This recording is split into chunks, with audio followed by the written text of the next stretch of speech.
Start చేయను. ఈరోజు ముఖ్యమైనది, రేపు గౌరవ ముఖ్యమంత్రి గారు వరంగల్ పర్యటన సందర్భంగా మా ప్రియతమ కీర్తిశేషులు ప్రధానమంత్రి ఇందిరాగాంధీ జన్మదిన సందర్భంగా, అలాగే విజయోత్సవాల పేరు మీద ఈ నెల 14 నుంచి 9వ తారీఖు జరిగే ప్రోగ్రాంలో భాగంగా దాదాపు 4,000 పైన కోట్లకు శంకుస్థాపనలతో పాటు 1,00,000 మందితో బహిరంగ సభ కూడా ఏర్పాటు చేస్తున్నారు. దాన్ని సక్సెస్ చేయాలని కూడా ప్రజలంతా కూడా పార్టీలకు అతీతంగా ఈ ప్రభుత్వం చేసే కార్యక్రమాల్లో పాలు పంచుకొని ముఖ్యమంత్రి గారి అలాగే విజయోత్సవ సభని, ఇందిరాగాంధీ జయంతిని సక్సెస్ చేయాలని. మీ అందరికీ తెలుసు, మామునూరు వరంగల్ ఎయిర్పోర్టు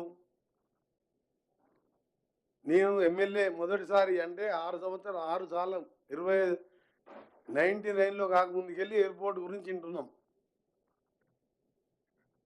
ఎన్నో అవాంతరాలు ఏర్పడి మామునూరు ఎయిర్పోర్ట్ స్ట్రిప్ ఉండే గతంలో ఎప్పుడో పాత, కానీ ఆ ఎయిర్పోర్టుని మనం చేయలేకపోయినాం.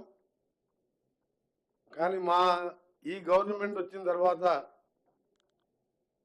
మా సీఎం గారు కానీ, సివిల్ ఏవియేషన్ మినిస్టర్గా నేను, మా ప్రిన్సిపల్ సెక్రటరీ గారు, వికాస్ రాజ్ గారు బోర్డు మెంబర్ అలా జిఎంఆర్ ఎయిర్పోర్ట్లో ఉండి కొద్దిలో టెక్నికల్గా యాజ్ పర్ జిఎంఆర్ ఎయిర్పోర్ట్ చేసినప్పుడు ఎంఓఈలో ఉన్న అగ్రిమెంట్కు 5 కిలోమీటర్స్ డిస్టెన్స్ తక్కువ వాళ్ళని కన్విన్స్ చేసి ఈరోజు మామునూరు ఎయిర్పోర్ట్ని గతంలో 150 కిలోమీటర్ల ఒప్పందాన్ని జిఎంఆర్ సంస్థ విరమించుకొని మాకు కోఆపరేట్ చేసినందుకు వారికి కూడా ధన్యవాదాలు తెలియజేసుకుంటూ చివరికి ఎన్ఓసి సాధించాం. ఆ ఎన్ఓసి సాధించడంతో మొదటి స్టెప్ అయిపోయింది. అందులో స్పెషల్ సెక్రటరీ మా వికాస్ రాజు గారు ఉండడంతో కన్విన్స్ చేసి నేను కూడా జిఎంఆర్ మేనేజ్మెంట్తో మాట్లాడి, మా సీఎం గారు కూడా వరంగల్ హైదరాబాద్ తర్వాత మనకు ఏకైక ఛాన్స్ ఉన్నది వరంగల్లోనే. అది ఇప్పటికెళ్ళో వరంగల్ ప్రజల కళ్ళనే కాకుండా అక్కడ కాకతీయ పెద్ద టెక్స్టైల్ పార్క్ కానీ, యునెస్కో గుర్తింపు పొందిన రామప్ప టెంపుల్ కానీ, హైదరాబాద్ తర్వాత పెద్ద జనాభా ఉన్న సిటీ అది. అందుకని దాని మొదటి దశలో ఎయిర్పోర్ట్ని స్మాల్ ఎయిర్ క్రాఫ్ట్ రాకపోకలకు అనుగుణంగా తీర్చిదిద్దేందుకు మాస్టర్ ప్లాన్ తయారు చేసి ఎయిర్పోర్ట్ డెవలప్మెంట్ చేసేందుకు 8 నెలల టైంలోనే పూర్తి చేయాలని ఒక రోడ్ మ్యాప్ పెట్టుకొని ముందుకు పోతున్నాం. రెండవ దశలో సెకండ్ ఫేజ్లో airport authority of India international విమానాలు, పెద్ద విమానాల నుంచి మొదలుపెట్టుకొని కార్గో విమానాలు ఆపరేషన్ చేయడానికి రానున్న 1 సంవత్సరం 1.5 ఇయర్లో ఎయిర్పోర్ట్ విస్తరణ కోసం 1.5 ఇయర్లో కంప్లీట్ చేసేయాలంటే ఎయిర్పోర్ట్ విస్తరణ చేయాలి. పెద్ద ఫ్లైట్ దిగాలంటే దానికి 253 ఎకరాల భూసేకరణ కావాలి. దానికి నిన్ననే ప్రభుత్వ పరంగా ముఖ్యమంత్రి గారి అనుమతితోని 205 కోట్ల రూపాయలను విడుదల చేస్తూ జీవో కూడా ఇవ్వడం జరిగింది.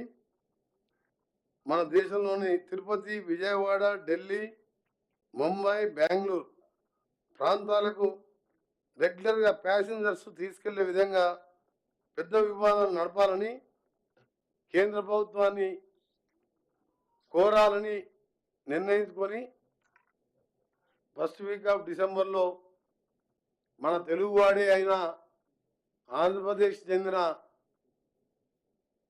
గతంలో కేంద్ర మంత్రిగా ఉన్న ఎర్రంనాయుడు మా అందరికీ సుపరిచితుడు, వారి కుమారుడైన రామ్మోహన్ నాయుడు గారే సివిల్ ఏవియేషన్ మినిస్టర్గా ఉండడం మన అదృష్టం.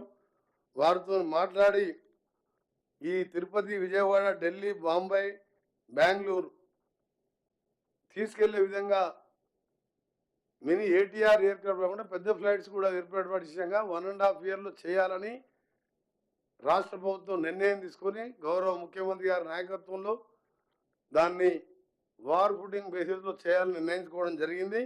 ఇది వరంగల్ ప్రజలకు రేపు ముఖ్యమంత్రి గారు పోతున్న సందర్భంగా ఇది వరంగల్ ప్రజలకు కానుకగా, ఎందుకంటే అక్కడ మీకు తెలుసు ఇలా పెద్ద టెక్స్టైల్ ఇండస్ట్రీ, ఇండియాలోనే పెద్ద టెక్స్టైల్ ఇండస్ట్రీ వచ్చింది. రేపటికి వెళ్ళి ఫారినర్స్ కూడా డైరెక్ట్ ఢిల్లీకి వచ్చి, ఢిల్లీకి వెళ్ళి డైరెక్ట్ వరంగల్ వచ్చే విధంగా, హైదరాబాద్కి వెళ్ళి ఢిల్లీ పోవాలన్నా వయా వరంగల్ కానీ, హైదరాబాద్కి వెళ్ళి తిరుపతి పోవాలన్నా ఎంతోమంది ప్రయాణికులు వయా అక్కడ ఒక ఆల్ట్ పెట్టుకొని అక్కడ పోయే విధంగా దీన్ని 1.5 yearలో పూర్తి చేయబోతున్నాం. లాస్ట్ 10 yearsలో దాని గురించి ఎన్నిసార్లు మాట్లాడినా ఒక చలనం లేదు. ఇలా జిఎంఆర్ని ఒప్పించుకున్నాం మేము ఫస్ట్ అగ్రిమెంట్ని. ఇదే కాకుండా ఫ్యూచర్లో భద్రాద్రి కొత్తగూడెం, రామగుండం గ్రీన్ఫీల్డ్ ఎయిర్పోర్ట్లకు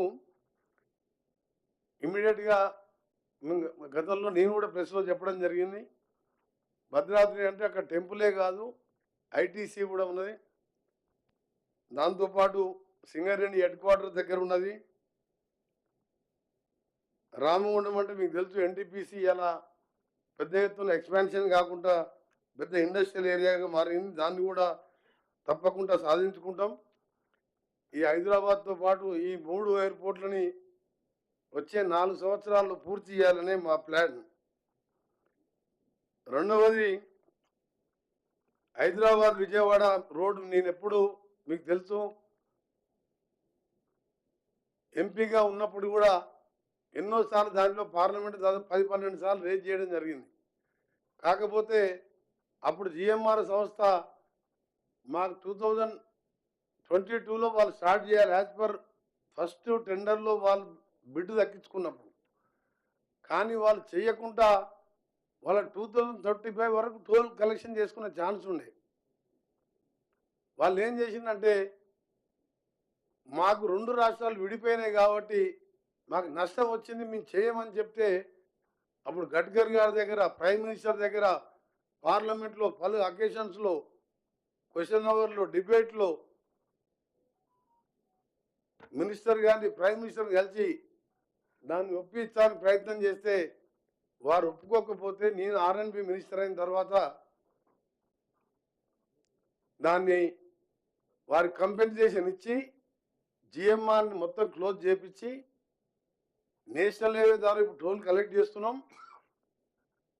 దాన్ని ఇప్పుడు డిపిఆర్ ఇచ్చి 6 లేన్గా ఆల్రెడీ అప్పుడే మేము ల్యాండ్ 6 లేన్గా అక్విజిషన్ చేసి పెట్టాం. డిపిఆర్ కన్సల్టెన్సీ ఇప్పుడు నడుస్తున్నది.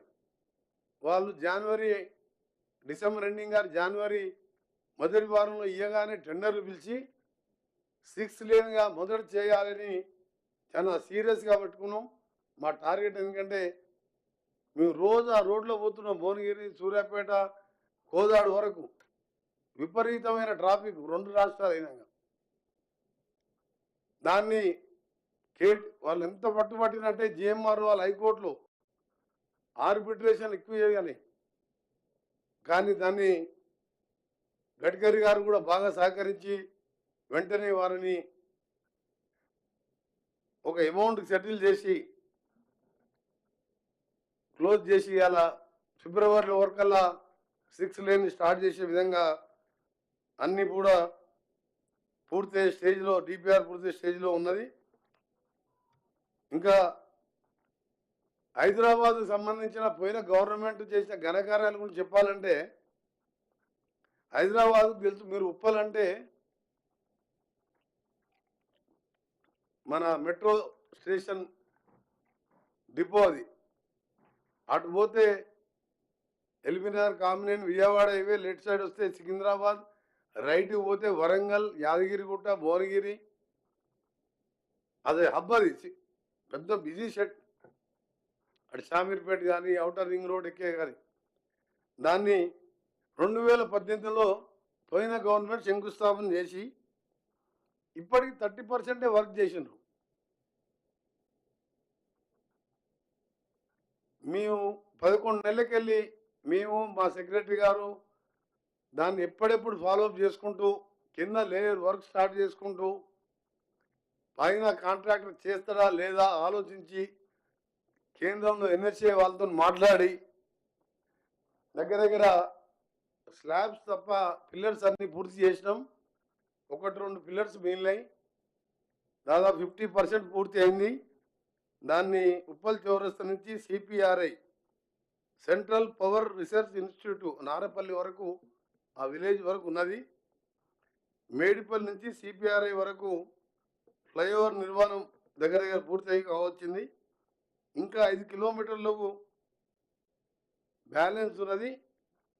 దాంట్లో 1.5 కిలోమీటర్స్ కూడా పూర్తి కావడం దగ్గరికి వచ్చింది. ఉప్పల్ నుంచి మేడిపల్లి వరకు ఫ్లైఓవర్ పూర్తి కావడానికి మ్యాక్సిమంలో 1.5 ఇయర్ లోపే. అక్కడ ప్రజలందరూ కూడా ఎప్పుడు పోయినా అడుగుతుంటారు. ఇప్పుడు కూడా నేను అక్కడి నుంచే వచ్చిన, భువనగిరి ఆలేరు పోయి అక్కడి నుంచే వచ్చినాను. ఎంత రష్ ఉంటుంది అంటే ఎందుకు చెప్తున్నా అంటే ఇదంతా ఈ మధ్య మన చేతిలో ఉన్న పని. ఇవాళ మేము మూసీ లాంటి పెద్ద కార్యక్రమాన్ని పెట్టుకొని పోతున్నాం. ఈ చేతిలో ఉన్న పనులు చేసి ప్రజలని నానా ఇబ్బంది పెట్టి వర్షం పెడితే ఈ ఫ్లైఓవర్ కింద గుంతలలో పడి ఎంతోమంది చనిపోయినారు. మేము మా స్పెషల్ సెక్రటరీ గారు మా ఇంజనీర్లం పోయి 6 మాసాల క్రితం కింద సీసీ రోడ్ వేయించినాం. ఫస్ట్ ఆ కాంట్రాక్టర్ చేయలేకపోతే ఆయన పేరు మీద తీసేపించి ఎస్క్రూ అకౌంట్ ద్వారా వేరే సబ్ కాంట్రాక్టర్ పెట్టి ఇవాళ ఆల్టర్నేట్గా ఆలోచించి నెక్స్ట్ మంత్ ఫస్ట్ స్లాబ్ వేస్తున్నాం. అంటే హైదరాబాద్ స్టేట్ క్యాపిటలే కాదు, విశ్వనగరం అని చెప్పుకునే మనం ఇక్కడ ఉన్న పాలించే పాలకులు కానీ మినిస్టర్స్ కానీ సీఎం కానీ ఇలాంటి కార్యక్రమాలని, ఇది వరంగల్ పోయే రోడ్డు. ఎందుకు చెప్తున్నా అంటే రేపు సీఎం గారి పర్యటన వరంగల్ ఉంది కాబట్టి వరంగల్ ప్రజలకు కూడా తెలవాలి. వాళ్ళు 7 ఏళ్ళలో చేయలేని మేము 2 ఇయర్స్ లోప ఈ ఫ్లైఓవర్ని కంప్లీట్ చేపించి ఉప్పల్ నుంచి మీరు వరంగల్కు 2 అవర్స్ లోపే పోయేటట్టు ఏర్పాటు చేస్తున్నాం. ఇది ఒక శుభవార్త.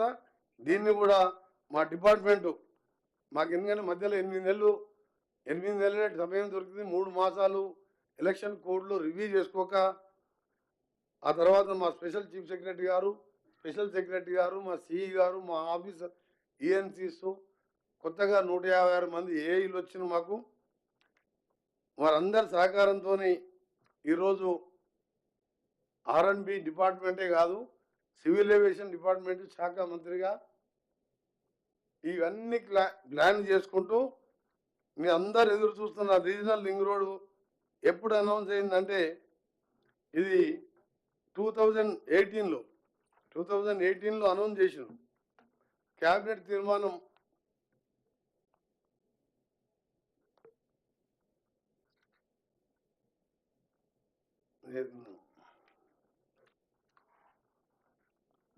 డేట్ ఇచ్చిన regional link road northern 2016 in principle. అంటే ఇప్పుడు మనం ఏ స్టేజ్లో ఉన్నాం ఒకసారి మనం ఆలోచించుకోవాలి. ల్యాండ్ ఎక్విజిషన్ అలైన్మెంట్ లాగా మారుతుంది. దాని గురించి ఒక ఫిక్స్ చేసి మళ్ళీ నార్థన్ పార్ట్ని సంబంధించి ఏ కార్యక్రమం చేయలే.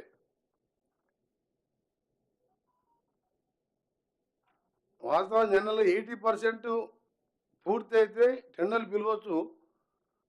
నేషనల్ హైవే వాళ్ళు ఏంటంటే టెండర్లు పిలవాలి. ఎందుకంటే భూసేక ల్యాండ్ ఎకరం సంబంధించి పరిహారం వాళ్ళకి ఫైనల్ చేయలే, ఎంత ఎకరం ఏం సంగతి అని. ఫైల్ వీళ్ళ దగ్గరనే పెట్టుకున్నారు. వీళ్ళు పంపించిన కానీ వాళ్ళు ఎవరు పర్సూ చేయలే. వీళ్ళు అప్పుడు చూసాను కదా మీరు, మాకు కేంద్రంతో పనే లేదు, మాకు కేంద్రం వాళ్ళు డబ్బులు ఇచ్చే అవసరం ఏంది మాకని ఇలా రకరకాల మాట్లాడి, కేంద్రం రాష్ట్రం అనేది కలిసి ఉండి కేంద్రం పైసలైనా రాష్ట్రాలకు వెళ్ళిపోయే పైసలే కేంద్రం పైసలు. 2016లో అనౌన్స్ చేస్తే రీజనల్ లింక్ రోడ్ గురించి ఏం పట్టించుకోకుండా ఈరోజు బ్రహ్మాండంగా అది వచ్చి ఉంటే ఇంకా హైదరాబాద్ ఇంకా ఎక్స్పాన్షన్ అయ్యి ఇండస్ట్రియల్గా రియల్ ఎస్టేట్తో పాటు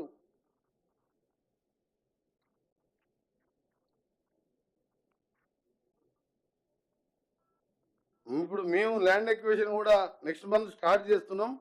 దాన్ని కూడా ముఖ్యమంత్రి గారు ఎక్కడ కూడా రైతులను ఇబ్బంది పెట్టకుండా ఒక హ్యుమానిటీ గ్రౌండ్లో మానవీయ కోణంలో ల్యాండ్ ఎక్విజిషన్ చేయాలని మా డిపార్ట్మెంట్ వారికి ఆదేశాలు ఇవ్వడం జరిగింది.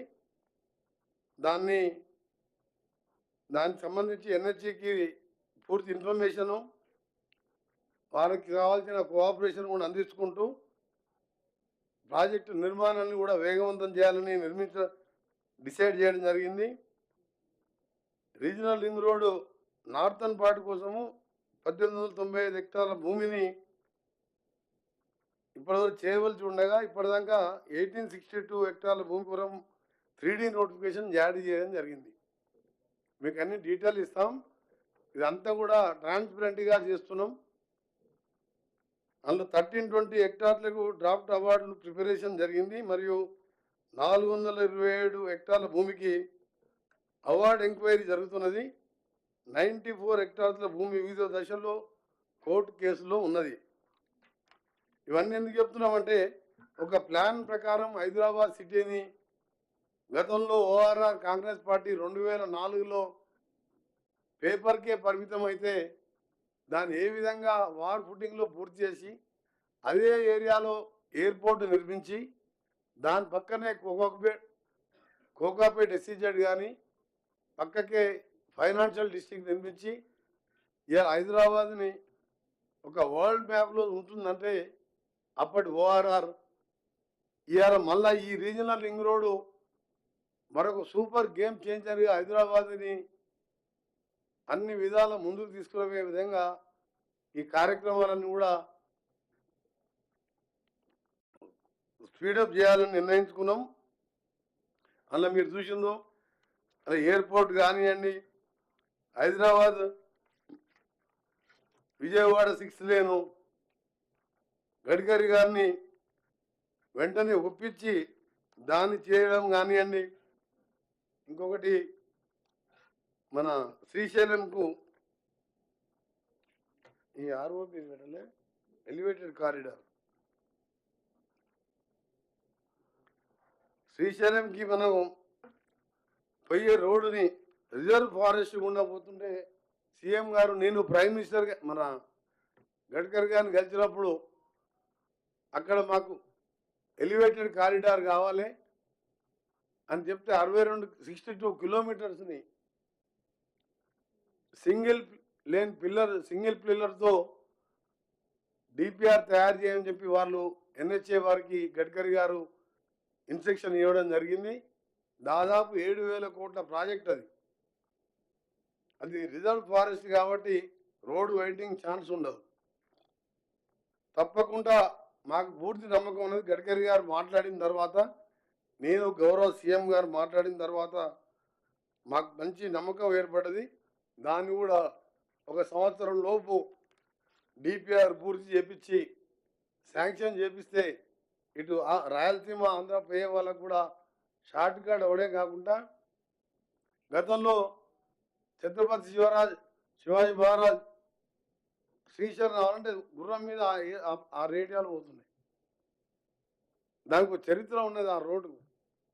అందుకనే దాన్ని మేము కూడా ఏం చేసినామంటే మాకు ఒక షార్ట్ కట్టే కాకుండా శ్రీశైలం వెళ్ళే భక్తులకు కూడా ఈ రోజుల్లో చూస్తున్న తిరుపతి తర్వాత శ్రీశైలం ఎక్కువ పెరిగింది రష్.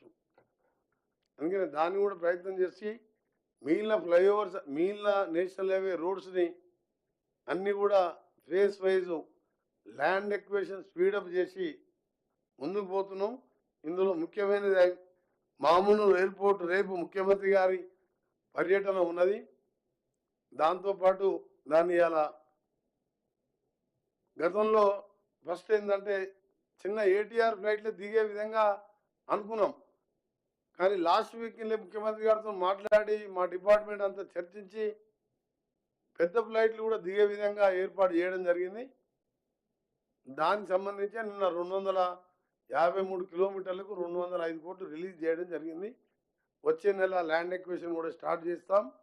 దాని ఎయిర్పోర్ట్ని 1 ఇయర్ లోపే చిన్న విమానాలు దిగే విధంగా 1.5 ఇయర్ లోపే రెగ్యులర్ ఎయిర్పోర్ట్గా కేంద్ర ప్రభుత్వం సహకారం, కేంద్ర పౌర విమానయాన శాఖ మంత్రి గారి సహకారంతో పూర్తి చేస్తామని మీ అందరికీ తెలియజేసుకుంటూ, మీరు దీనికి సంబంధించినవి ఉంటే అడగండి. మనం మూసి గీసి అడిగేది ఉంటే ఈ సబ్జెక్ట్ డిబేట్ అవుతుంది మళ్ళా. మూసి ఏంటంటే ఢిల్లీలో ఉండే మంత్రులందరూ గల్లీలలో ఉండి షూలు వేసుకొని, సాక్స్ వేసుకొని, ఏసీలు వేసుకొని, దోమలు రాకుండా మస్కిటో ఆయిల్ పెట్టుకొని, వాళ్ళ గురించి మీరు టైం వేస్ట్, మీరు అడగడం వేస్ట్, నేను చెప్పడం వేస్ట్. నెలల 4-5 సార్లు సొంత స్టేట్కి వచ్చిపోతారు, సొంత కాన్ఫరెన్స్కి వచ్చిపోతారు. నెలలో 3 రోజులు ఢిల్లీలో, 27 రోజులు హైదరాబాద్లో. అంటే దేశానికి మినిస్టర్లా, మూసిని అడ్డుకుంటానికి మినిస్టర్లా వీళ్ళు. ఒక్కసారి వచ్చి నల్గొండ జిల్లాలో ఏదన్నా ఒక ఊర్లో పండుకొని పొద్దున కాళ్ళు చేతులు క్షేమంగా తీసుకొని రమ్మని చెప్పండి, నేను ఒప్పుకుంటాను. ఏదో వాళ్ళ ప్రాంతం, గతంలో వాళ్ళ ఎమ్మెల్యే ఉన్న ఏరియా కిషన్ రెడ్డి గారు అక్కడక్కడ సిటీలో వాళ్ళకున్న సంబంధాలు బీజేపీ కొద్దిగా ఉన్నది కాబట్టి ఆ ఏరియాలో బతికింది. కానీ నల్గొండ జిల్లాలో ఏ ఊరన్నా తీసుకోండి, భువనగిరి నుంచి మన సీఎం గారు సంఘం పోయింది కదా, సంఘంకి వెళ్ళి దామరచెల్ల వరకు పండుకొని క్షేమంగా హైదరాబాద్ రమ్మని చెప్పండి. వస్తారో కృష్ణాలో పడేస్తారో మూసిలో పడేస్తారో మాకు తెలియదు. ఈ పోయిన వాళ్ళందరినీ మూసిలు ఎత్తేస్తారు. ఎందుకంటే ఆ ప్రాంతంలో పుట్టి పెరిగిన వానిగా ఇప్పుడు కూడా పోయేస్తున్నా భువనగిరికి, ఆలేరుకు. మీకు దండం పెడతాను సార్, బీజేపీ వాళ్ళు బీఆర్ఎస్ వాళ్ళు పనిలేక వరులుతున్నారు, ఎట్లన్నా చేసి మూసిని క్లీన్ చేయండి సార్, మేము బతికే ప్రసక్తే లేదని చెప్తున్నాం. అంటే వీళ్ళు మానవత్వం ఉన్న మనుషుల ఈ పార్టీలలో రాజకీయాలకు ఎందుకు వచ్చిన వీళ్ళు? ఎప్పుడు రాజకీయాలే కావాలా? ఆయన కిషన్ రెడ్డి గారు central cabinet minister for minds and, అంటే ఎంత పెద్ద డిపార్ట్మెంట్ అది, ఆల్మోస్ట్ 1 లక్షల కోట్ల బడ్జెట్ ఉండే డిపార్ట్మెంట్. నేను నెల రోజులు 2 నెలలకెళ్ళి అబ్జర్వ్ చేస్తున్నా, ఎప్పుడూ హైదరాబాద్ గల్లీలనే ఉంటుండు. అదే మరి అందుకే మంత్రి పదవి వదిలిపెట్టుకొని మూసిలో పండుకోమని చెప్పు. మైన్స్ అంటే ఇవాళ వేరే దేశాలకి తీసుకొచ్చుకుంటున్నాం మైన్స్. మనం సింగరేణి నష్టాలలో ఉన్నది, సింగరేణి ఎట్లా బయటపడాలని ఆలోచించి ఒక్కసారన్నా సింగరేణి మీద ఆఫీస్ పోయి రివ్యూ చేసిండా? ఒక్కసారన్నా సింగరేణికి రివ్యూ చేసిండా? హోమ్ మినిస్టర్ గారు శాంతి భద్రతల మీద ఎప్పుడైనా రివ్యూ చేసిండ్రా? మణిపూర్లో ఏం జరుగుతున్నది? బండి సంజయ్ గారు అక్కడ వెళ్ళి చూడొచ్చు కదా. అమిత్ షా గారంటే ఎలక్షన్ ప్రచారం ఉన్నాడు, మోడీ గారంటే విదేశాలలో చాలా బిజీగా ఉన్నాడు. హోమ్ మినిస్టర్ గారు సహాయ మంత్రి బండి సంజయ్ అక్కడ రివ్యూ చేసుకుంటే బాగుంటుంది కదా. మూసి కట్టొద్దు చెప్తున్నారు వాళ్ళు. వాళ్ళ ప్లాన్ ఏంటంటే మూసి కట్టొద్దు, ఏం పని చేయొద్దు, రుణమాఫీ చేసినది చెప్పరు, వాళ్ళు చేయలేదంటారు. 22 లక్షల మంది 18,000 కోట్లు తీసుకున్నారు. మీరందరూ సాక్ష్యమే కదా. మీ అందరు కూడా గ్యాస్ 500 రూపాయలకే వస్తుంది ప్రెస్ రిపోర్టర్లకు. మరి మీకు వస్తుంది, ఎవరికి వస్తలేదా? అంటే మీరు అందరు కరోడ్ పోతుంది, మీ అందరు క్యాష్ పార్టీలే. మీరు వచ్చిందండి మరి నీకు 200 జీరో బిల్ వస్తలేదు ఎవరికి? నిజంగా చెప్పు, కరెక్ట్ చెప్పు. చిన్న ఇంట్లో ఉన్న వాళ్ళకి జీరో బిల్లు 1000 వచ్చేది జీరో వస్తుంది అని నా నల్గొండ మున్సిపాలిటీలో కానీ నగరకాల భువనగిరిలో పేదవాళ్ళు 50 లక్షల మంది నెలకు 1000 రూపాయలు అంటే సంవత్సరం 12,000 మిగిలించుకుంటారు. ఎందుకు ఆలోచన ఒక్కసారి తండ్రి కొడుకు అల్లుడికి ఎందుకో ఈ పేదవానికి సంవత్సరానికి 10,000 మిగిలిన ఆలోచన ఎందుకు రాలే? నాకు ఎక్కువ నేను ఎందుకంటే డిపార్ట్మెంటు ప్రజల మధ్యలో వండుకుంటా, నేను ఎక్కువ మాట్లాడదు కానీ వీళ్ళని అనాలంటే ఎన్నని అనొచ్చు. అంత కోటీశ్వరుని ఎట్లా కోటీశ్వరం చేయాలని చూసింది తప్ప వాళ్ళు స్లమ్లలో ఉన్న ఇదే మూసిలో పండుకున్నాను. కరెంటు బిల్లు వాళ్ళకి 1000 బట్టి గల్లబట్టి వసూలు చేసినావు కదా, మరి అప్పుడే నువ్వు వాళ్ళకు పెద్ద ఇల్లు కట్టించి కరెంటు బిల్లు ఫ్రీ తీసి అయిపోతున్నావు మాలాగా. అందుకనే మీ అందరు కూడా ధన్యవాదాలు. మా డిపార్ట్మెంట్ గురించి ఎక్కువ రాయండి. అవన్నీ మళ్ళీ వాళ్ళ కిషన్ రెడ్డి సంగతి, బండి సంజయ్ సంగతి నేను ఎక్కువ మాట్లాడినా నా నోరు వేస్ట్, టైం వేస్ట్. నాకు అంత టైం కూడా లేదు.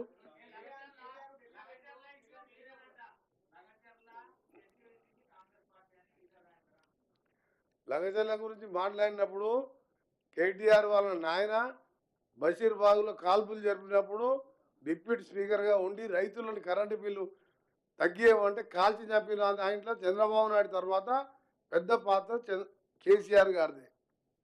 లగచర్ల చేసిన సురేష్ అనే ఆయన రేపు కేసు మైనర్ అమ్మాయిని రేపు చేసి మర్డర్ కేసులలో నుండి బరాబర్ ఆ సురేష్ అంటుండు నా పార్టీ వాడే, నా పార్టీ అని చెప్పిండంటే నాయన కేటీఆర్ నీకు దండం.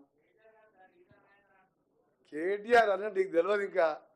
బరాబర్ సురేష్ మా పార్టీ టీఆర్ఎస్ పార్టీ నాయకుడు, బరాబర్ 15 ఏళ్ళ అమ్మాయిని రేప్ చేసిండ్రు, దొంగతనాలు ఉన్నాయి, మర్డర్ ఉన్నాయి, మా పార్టీనే గర్వంగా చెప్తున్నా అన్నాడు.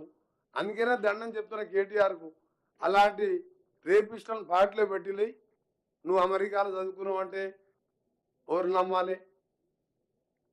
అసలు నేను ఒకటే అడుగుతున్నా, లాస్ట్ పాయింట్ కేసీఆర్ ఒకటి 70,000 ఈ 11 నెలలు ఇంకో 10,000 పుస్తకాలు చదివినొచ్చు, ఏం బయటికి వెళ్తలేడు కదా. 80,000 పుస్తకాలు చదివిన కేసీఆర్కు నా రిక్వెస్ట్, నిజంగా మూసి ఏం క్లీనింగ్ వద్దు, ఇట్టే వదిలిపెట్టురి. సబర్మతి నమామి గంగా వాళ్ళు చేసుకుండ్రు. ప్రజలు నల్గొండ వాళ్ళు రంగారెడ్డి సావని అని ఒక్క మాట కేసీఆర్ నొచ్చి మూసి శుద్ధీకరణ వద్దు, ఇట్లనే సావని నల్గొండలని చెప్పవను. నేను మా ముఖ్యమంత్రి గారిని ఒప్పించి మూసి జోలికే భూమి. ఎందుకు మాట్లాడతలేడు ఆయన? ఆయన అంతా మేధావి. ఒకటే చెప్తున్నా సీరియస్గా, మీరు మా మినిస్టర్లు ఎవరు అడగలే ఇప్పటికీ, మా ముఖ్యమంత్రి గారు కూడా అడగలే. నేను అడుగుతున్నా, కేసీఆర్ గారు నువ్వు అడుగు, మూసి ముట్టుకోకురి మీరు. నల్గొండోళ్ళు చావని ఈ pharma industries, metals, drainage, fluoride, వాళ్ళ బతుకులు ఎటుపోయినా ఏం కాదు, దగ్గర పోతుందని కేసీఆర్ చెప్పమని చెప్పని మేము పోయి మా ముఖ్యమంత్రి గారిని బదిలాడతాం. మేము మా సావుడేదో మేము సస్తాం. కేసీఆర్ వద్దంటుండగా అంత పెద్ద మేధావే వద్దంటుండు, బంద్ చేయని చెప్తాం. సార్ RRR నార్త్ పార్ట్ ఎప్పుడు స్టార్ట్ అయింది? సౌత్ పార్ట్ అలైన్మెంట్ ఖరారైందా సార్? 2 పార్ట్లు కూడా ఇప్పుడే క్లియర్గా చెప్పినాం కదా. నార్త్ పార్ట్ మనం